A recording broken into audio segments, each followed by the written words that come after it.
लालू यादव जी अपने परिवार को सम्मान नहीं कर सकते, अपने बेटी बहू का सम्मान नहीं कर सकते, तो वो राज्य की जनता उनका सम्मान कैसे करेगी। उनके पार्टी का थोपड़ा साफ हुआ है। राहुल गांधी हों या तेजस्वी हों, इस बात को समझने में चाहिए, समझना भी चाहिए। जिस ढंग से उनकी लालू जी की बच्ची, लालू जी की बहू, उनके ऊपर बदसुल्की का आरोप लगाया, मारपीट का आरोप लगाया, ये दुर्भाग्यपूर्ण है और बिहार की जनता इससे अपमानित हुआ। कल बिहार के सीएम नीतीश कुमार 10वीं बार शपथ लिए और उनके मंत्रिमंडल में उपेंद्र कुशवाहा के बेटे भी उन्होंने मंत्री की शपथ ली। और अब आरजेडी उन पर आरोप लगा रही है कि परिवारवाद अब कहाँ है। आखिर सम्राट चौधरी हों या उपेंद्र कुशवाहा के बेटे या जीतन राम मांझी के बेटे, अब परिवारवाद कहाँ गया, ये सवाल अब आरजेडी उठा रही है। उसको लेके आज पटना एयरपोर्ट पे केंद्रीय मंत्री गिरिराज सिंह से पूछा गया कि अब आरजेडी हमला बोल रही है और कह रही है कि परिवारवाद अब कहाँ गया। उपेंद्र कुशवाहा के पार्टी में और कोई लोग नहीं थे क्या? जीतन राम मांझी के पार्टी में और कोई लोग नहीं थे क्या? सम्राट चौधरी के पिता सपनी चौधरी भी मंत्री थे, क्या वो परिवारवाद नहीं है? उसको लेके केंद्रीय मंत्री गिरिराज सिंह ने गोल मटोल जवाब देते हुए बसते हुए नजर आया और उन्होंने लालू परिवार पर जम के हमला बोला। क्या कुछ कर रहे हैं गिरिराज सिंह, हम आपको वो बयान सुना रहे हैं। विषय कुछ नहीं है, क्या विषय? क्या आरोप लगा रहे हैं?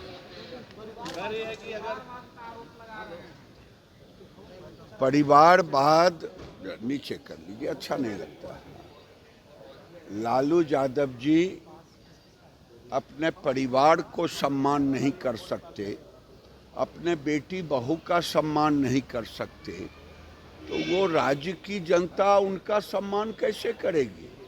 और इसी में उनके पार्टी का थोपड़ा साफ हुआ है। राहुल गांधी हों या तेजस्वी हों, इस बात को समझने में चाहिए, समझना भी चाहिए। जिस ढंग से उनकी लालू जी की बच्ची, लालू जी की बहू, उनके ऊपर बदसुल्की का आरोप लगाया, मारपीट का आरोप लगाया, ये दुर्भाग्यपूर्ण है और बिहार की जनता इससे अपमानित हुआ। सर, राजद ने ये कहा है कि सर एसआईआर को लेकर के आज सुनवाई भी और बंगाल, तमिलनाडु, केरल में काफी। चलिए, ये बंगाल में एसआईआर होगा, बंगाल में जंगल राज को समाप्त किया जाएगा। अब बंगाल से बांग्लादेशी और रोहिंग्या मुसलमानों को निकाला जाएगा। ममता दीदी अब बचा नहीं पाएंगी बंगाल को, बांग्लादेश नहीं हम बनने देंगे। तो आपने सुना कि केंद्रीय मंत्री गिरिराज सिंह का वो बयान है जिस पर उनसे पूछा गया कि जिस तरीके से मंत्रिमंडल का गठन हुआ है और उसमें परिवारवाद का आरोप आरजेडी लगा रही है, तो अब बीजेपी के नेताओं के पास सवाल का जवाब नहीं है। और गोल मटोल जवाब देते हुए उन्होंने लालू परिवार पर ही हमला बोला और कहा कि जिस तरीके से लालू परिवार में बहू और बेटी की इज्जत नहीं की जाती है, मारा पीटा जाता है, तो राहुल गांधी और तेजस्वी यादव को समझ लेना चाहिए कि जब घर की बहू और बेटी सुरक्षित नहीं हो तो जनता उनको बिहार से उखाड़ फेंकेगी और वही का खमियाजा आज आरजेडी को भुगतना पड़ रहा है। आलोक कुमार 10 न्यूज़ पटना।